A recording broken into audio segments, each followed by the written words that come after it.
Dear sir এবং ম্যাডামরা, আশা করছি ভালো আছেন। আজকের ডে 2 সেশন 1 এ আপনাদের সবাইকে স্বাগতম। আজকে প্রথম সেশনের পরিকল্পনাগুলো আপনারা দেখতে পাচ্ছেন। প্রথমেই আছে লাইন স্পেসিং অ্যান্ড ইনডেন্টিং, এরপর আছে ড্রপ ক্যাপ এবং সর্বশেষে আছে টেবিল ইনসার্ট। আমি প্রথমেই সবগুলো সম্পর্কে একটু হালকা আলোচনা করব, তারপর আমরা সরাসরি আমাদের ডেস্কটপে আমরা প্র্যাকটিক্যাল সেশনটা উপভোগ করব। এখানে প্রথমে রয়েছে লাইন স্পেসিং। এই লাইন স্পেসিং দ্বারা একটা প্যারাগ্রাফের লাইনগুলোর মাঝে কতটা ফাঁকা জায়গা থাকবে সেটা আমরা নির্ধারণ করতে পারবো।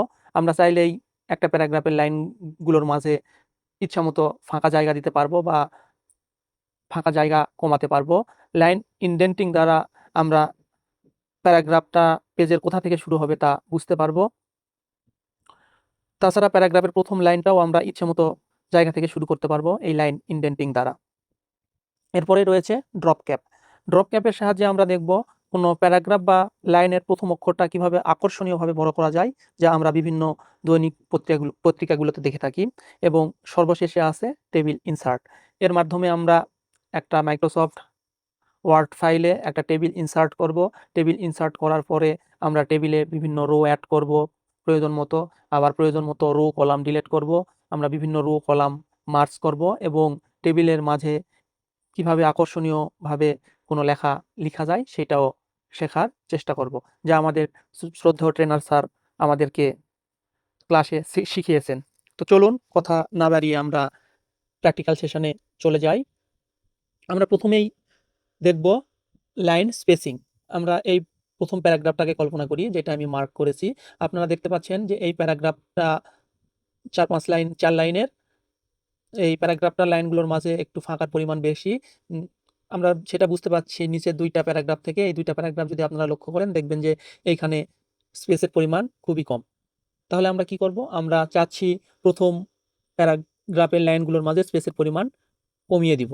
এজন্য আমাদের প্রথমে কি করতে হবে? আমাদের প্যারাগ্রাফটাকে সিলেক্ট করতে হবে, যা আমরা গত ক্লাসে শিখেছি। প্যারাগ্রাফটা সিলেক্ট করার পর আমাদের হোম ট্যাবে ক্লিক করতে হবে। হোম ট্যাবে ক্লিক করার পর আমাদের প্যারাগ্রাফ সেকশনে আসতে হবে। প্যারাগ্রাফ সেকশনে এসে আপনারা দেখতে পাচ্ছেন এখানে লাইন অ্যান্ড প্যারাগ্রাফ স্পেসিং এই অপশানটাতে বা এই অপশানের ডাউন অ্যারোতে ক্লিক করতে হবে। তারপর আপনারা দেখতে পাচ্ছেন যে 2টা লাইনের মধ্যে কি পরিমাণ বা কত সেন্টিমিটার ফাঁকা থাকবে এটা লিখা আছে।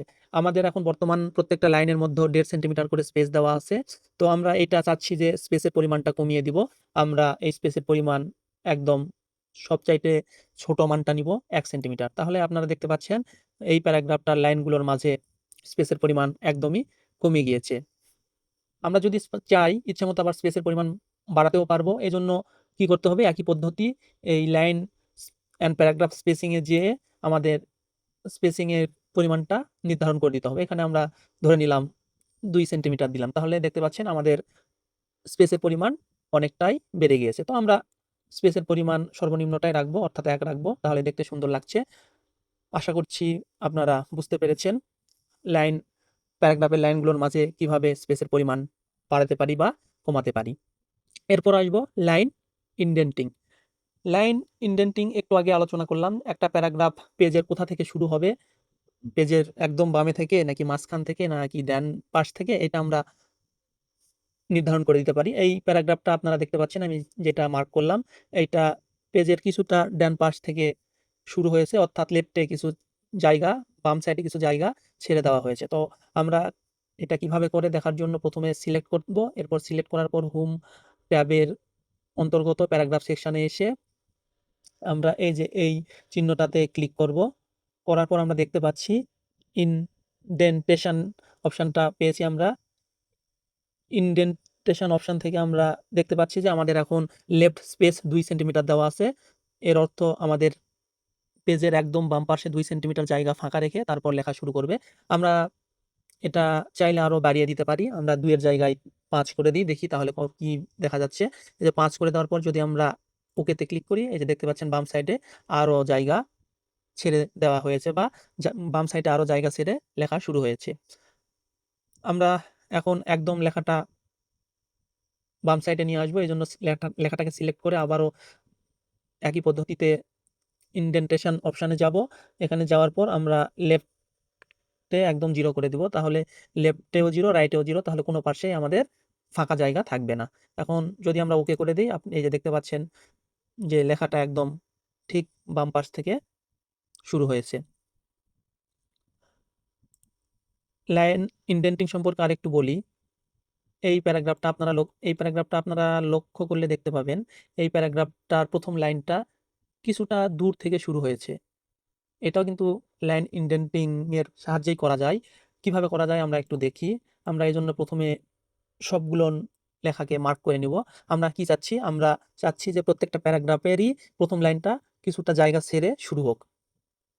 এটা করার জন্য আমাদের প্রথমেই লেখাটাকে মার্ক করে নিতে হবে। মার্ক করে নেওয়ার পর একই পদ্ধতিতে এই অপশনটাতে যাইতে হবে। হোম ট্যাবের প্যারাগ্রাফ সেকশনে যাওয়ার পর আপনারা এই যে দেখতে পাচ্ছেন স্পেশালে যে আমরা ফার্স্ট লাইন করে দিলাম। ফার্স্ট লাইন প্রত্যেকটা প্যারাগ্রাফের ফার্স্ট লাইন বাম দিকে 1.27 জায়গা ছেড়ে শুরু করবে। আমরা এখানে 1.27 এর জায়গায় 2 সেন্টিমিটার দিয়ে দিলাম। দিয়ে দেওয়ার পর ওকে করে দিলাম। এই যে আপনারা দেখতে পাচ্ছেন, তাহলে প্রত্যেকটা প্যারাগ্রাফেরই প্রথম লাইন 2 সেন্টিমিটার করে জায়গা ছেড়ে শুরু করেছে। আশা করি আপনাদেরকে লাইন স্পেসিং এবং প্যারাগ্রাফ ইনডেন্টিং বুঝাতে পেরেছি। এখন আমরা আলোচনা করব ড্রপ ক্যাপ নিয়ে। ড্রপ ক্যাপ জিনিসটা মূলত কি? কোনো প্যারাগ্রাফের প্রথম অক্ষরটা আমরা একটু বড় করে লিখতে চাই, যা বিভিন্ন দৈনিক পত্রিকাগুলোতে ফলো করা হয়। এইজন্য আমরা প্রথমেই আগের অবস্থায় নিয়ে আসতেছি একটা প্যারাগ্রাফকে। এই যে আমরা সুন্দর মতো আগের ফরম্যাটে নিয়ে আসলাম। এখন আমরা চাচ্ছি এই প্যারাগ্রাফটার প্রথম ওয়ার্ড হলো দি। এই দি এর টিটাকে আমরা অনেক বড় করে দেখতে চাচ্ছি। এইজন্য আমাদের কি করতে হবে? যে অক্ষরটাকে আমরা বা যে লেটারটাকে আমরা বড় করে দেখতে চাই, এই লেটারটাকে আমাদের মার্ক করতে হবে। মার্ক করার পরবর্তীতে আমাদেরকে ইনসার্ট অপশনে যেতে হবে। ইনসার্ট অপশনে যাওয়ার পর টেক্সট হোম ইনসার্ট ট্যাবের টেক্সট সেকশন থেকে এই যে আপনারা দেখতে পাচ্ছেন ড্রপ ক্যাপে কয়েকটা অপশন আছে। তার মধ্যে আমরা এই যে দ্বিতীয়টা যদি নেই, তাহলে দেখতে পাচ্ছেন যে এই টি লেখাটা 3 টে লাইন নিয়ে বিস্তৃত রয়েছে।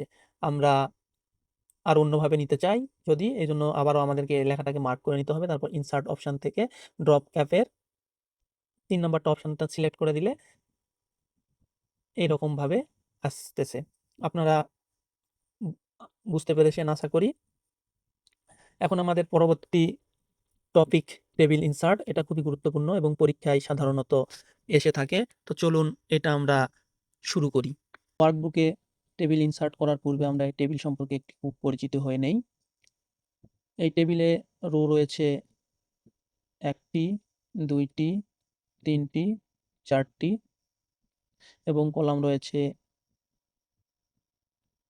1টি, 2টি, 3টি, 4টি, 5টি এবং এই যে আমি টিক চিহ্ন দিচ্ছি, এগুলোর প্রত্যেকটাই এক একটা এই টেবিলের সেল বা ঘর। চলুন এই অনুসারে আমরা মাইক্রোসফট ওয়ার্ডে একটা টেবিল ইনসার্ট করার চেষ্টা করি। আমরা ইনসার্ট অপশন থেকে টেবিলে বা টেবিল সেকশনে আসব। টেবিল সেকশনে আসার পর আমরা টেবিলের উপরে ক্লিক করার পর দেখতে পাচ্ছি রো এবং কলাম নেওয়ার জন্য বিভিন্ন অপশন দেখাচ্ছে।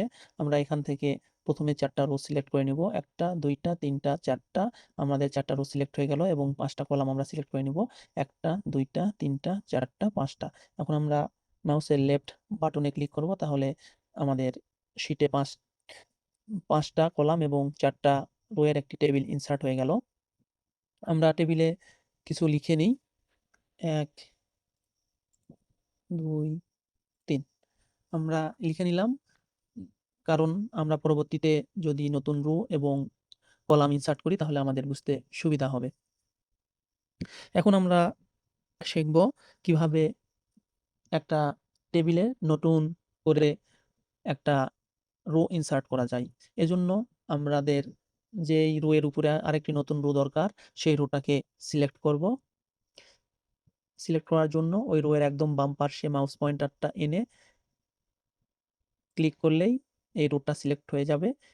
এরপর সিলেক্টকৃত অংশের উপরে মাউস পয়েন্টারটা এনে মাউসের রাইট বাটন ক্লিক করলেই আমরা দেখতে পাবো ইনসার্ট অপশন। ইনসার্ট অপশন থেকে আমরা যেহেতু রো উপরে একটা ইনসার্ট করব, এই জন্য আমরা সিলেক্ট করে দিব ইনসার্ট রো অ্যাবভ। তাহলে দেখতে পাচ্ছি এই যে রোটা সিলেক্ট করেছিলাম তার উপরে আরেকটা রো ইনসার্ট হয়ে গেল। অনুরূপভাবে আমরা কলামও সিলেক্ট করতে পারি।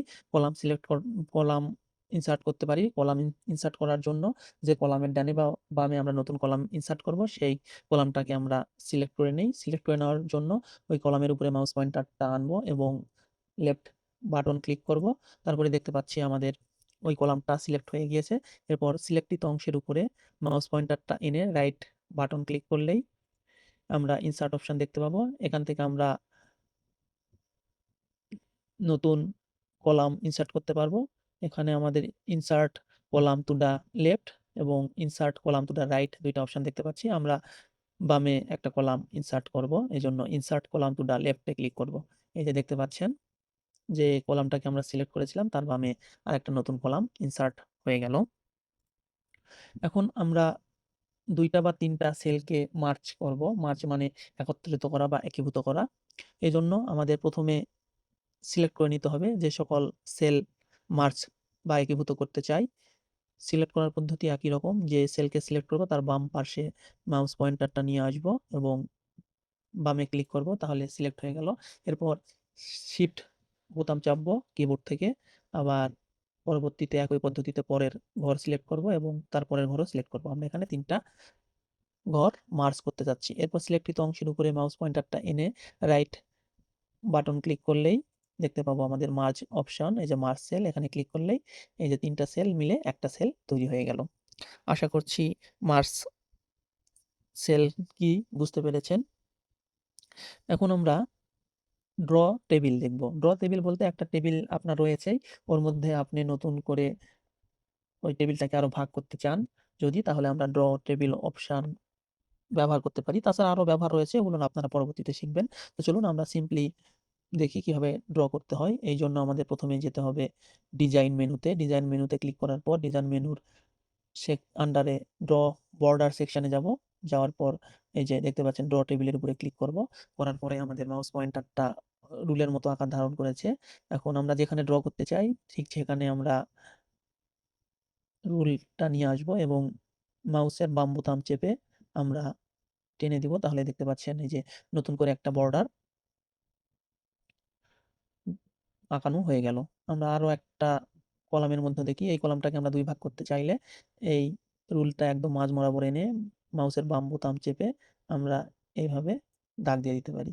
তাছাড়া আমরা অনেক কাজ করতে পারি, এগুলো পরবর্তীতে দেখব। এখন আমরা ইরেজার টুলের ব্যবহার দেখব। ইরেজার টুল দিয়ে আমরা টেবিলের বিভিন্ন বর্ডারগুলো মুছে দিতে পারি। এজন্য আমাদের কি করতে হবে, ইরেজার অপশনের উপরে ক্লিক করতে হবে। ক্লিক করার পরে দেখতে পাচ্ছি আমাদের এই যে রাবারের মতো একটা অংশ, এই অংশটা যেই বর্ডারটাকে ডিলিট করব তার উপরে প্রথমে আনতে হবে। আনার পর জাস্ট মাউসের বাম বোতামে একটা ক্লিক করলেই মুছে যাবে। এই যে আমরা এখানে এনে ক্লিক করলাম, মুছে গেল। আরেকটা বর্ডারের উপরে নিয়ে যাই, এই যে এই বর্ডারের উপরে আনবো। আনার পর মাউসের বাম বোতাম যদি ক্লিক করি তাহলে এটাও মুছে যাবে। এই যে মুছে গেল, দেখতে পাচ্ছি। কলামের এভাবে আমরা কলামের বর্ডারগুলোকে ডিলিট করতে পারি, অনেকগুলো সেলকে একীভূত করতে পারি। এই সকল কাজ করতে পারি আমরা ইরেজার টুল দিয়ে। আজকের ক্লাসের যে সবশেষ অংশটা ছিল সেটা হলো টেক্সট ডিরেকশন, অর্থাৎ একটা টেবিলের সেলের মধ্যে যদি কোনো লেখা থাকে ওই লেখাটাকে আমরা উপর থেকে নিচে বা বাম থেকে ডানে বা ডান থেকে বামে কিভাবে রাখতে পারি সেইটা আমরা দেখব। এজন্য প্রথমে আমরা একটা ঘরের মধ্যে কিছু লিখে নিব।